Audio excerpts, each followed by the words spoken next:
నమస్తే. Welcome to legend TV. ఇటీవల ఒక కొన్ని రోజుల నుంచి జరుగుతా ఉన్న ఈ చర్చకు సంబంధించి అంటే టీడీపీ అందులో ప్రముఖంగా చంద్రబాబు నాయుడు మళ్ళీ తెలంగాణలో పాగా వేసేందుకు శత విధాలా ప్రయత్నిస్తున్నట్టుగా తెలుస్తా ఉంది.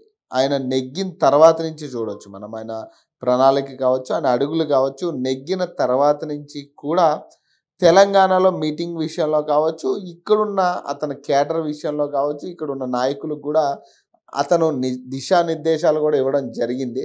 సో, ఇప్పుడు కొంచెం దానికి సంబంధించి స్పీడప్ చేసే ప్రయత్నం కూడా చేస్తున్నట్టుగా తెలుస్తా ఉంది.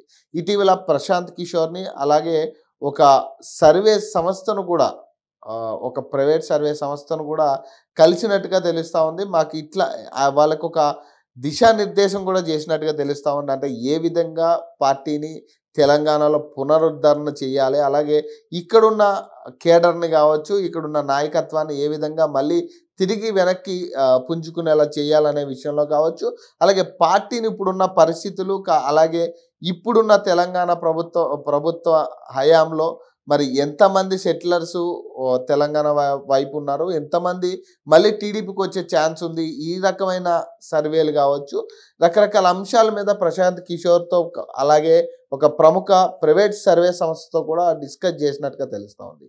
అలాగే దీనికి సంబంధించి ఇప్పటికీ సెటిలర్ ఓట్లు మనందరికీ తెలిసింది తెలంగాణలో, అలాగే అందులో ప్రముఖంగా హైదరాబాద్ నగరంలో అయితే సెటిలర్ల ఓట్లు అధికంగా ఉన్నాయన్న విషయం మనందరికీ తెలిసిందే.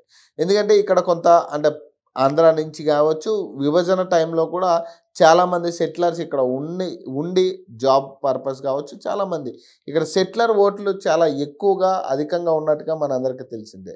సో, ప్రధానంగా ఇంకొక అంశం ఏంటంటే సెటిలర్ల ఓట్లు చాలా వరకు కూడా బీఆర్ఎస్‌కి ఇప్పటివరకు మద్దతు తెలిపిన పరిస్థితి కనపడతా ఉంది.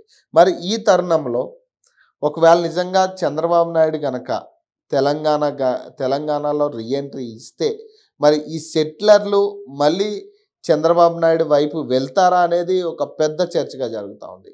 అలాగే గతంలో కూడా కొన్ని ఇన్సిడెంట్లో కూడా మనం మాట్లాడుకుంటే చాలా వరకు అటు కేసీఆర్ హయాంలో కూడా చంద్రబాబు వర్సెస్ కేసీఆర్గా కోల్డ్ వార్ అయితే జరగడం జరిగింది. సో, ఇక్కడ చాలా వరకు సెటిలర్ ఓట్లు ఉన్నాయి. అందులోనూ ప్రధానంగా ముఖ్యంగా అయితే టీడీపీ ఓట్ బ్యాంక్ చాలా వరకు ఇప్పుడు అటు విలేజెస్‌లో కావచ్చు, కొన్ని టౌన్స్‌లో కావచ్చు, సిటీస్‌లో కావచ్చు, టీడీపీ పక్షాన ఉన్న ఓట్లు ఎక్కువ ఉన్నాయి కాబట్టి ఆ ఓట్లని కొంత ప్రభావితం చేసే విధంగా కూడా చంద్రబాబు నాయుడు గతంలో ఒక అంశం మీద మాట్లాడినట్టుగా మనం చూడొచ్చు దానికి సంబంధించి. మరి ఆ ఓట్ బ్యాంక్ కూడా కొంత కాంగ్రెస్ పార్టీకి ప్లస్ అయిందని కూడా మాట్లాడుతూ ఉంటారు. సో, దీనికి సంబంధించి ఏదేమైనా కానీ ఇటీవల జరుగుతున్న ఏదైతే కాంగ్రెస్ ప్రభుత్వం వచ్చిన దగ్గర నుంచి జరుగుతున్న సిచ్యువేషన్స్ అన్ని చూస్తున్నప్పుడు కొంత టీడీపీ ప్రభుత్వం కూడా ఇక్కడ పాగా వేసే ప్రయత్నం చేస్తుంది అన్నట్టుగా క్లియర్ కట్గా తెలుస్తూ ఉంది. ఇందులో భాగంగానే ఈరోజు చంద్రబాబు నాయుడు కావచ్చు, అలాగే నారా లోకేష్ కావచ్చు, ఇద్దరు కూడా ప్రశాంత్ కిషోర్‌కి కలిసి ఎలాంటి విషయాల్లో అంటే బేసిక్‌గా ఎలా దీన్ని ముందుకు తీసుకెళ్ళాలి, అలాగే తెలంగాణలో పార్టీని పునరుద్ధరణ ఎలా చేయాలి, అలాగే ప్రధాన విషయాలు కూడా చర్చించినట్టుగా తెలుస్తూ ఉంది. మరి టీడీపీ నిజంగా తెలంగాణలోకి వచ్చే ఛాన్స్ ఉందా?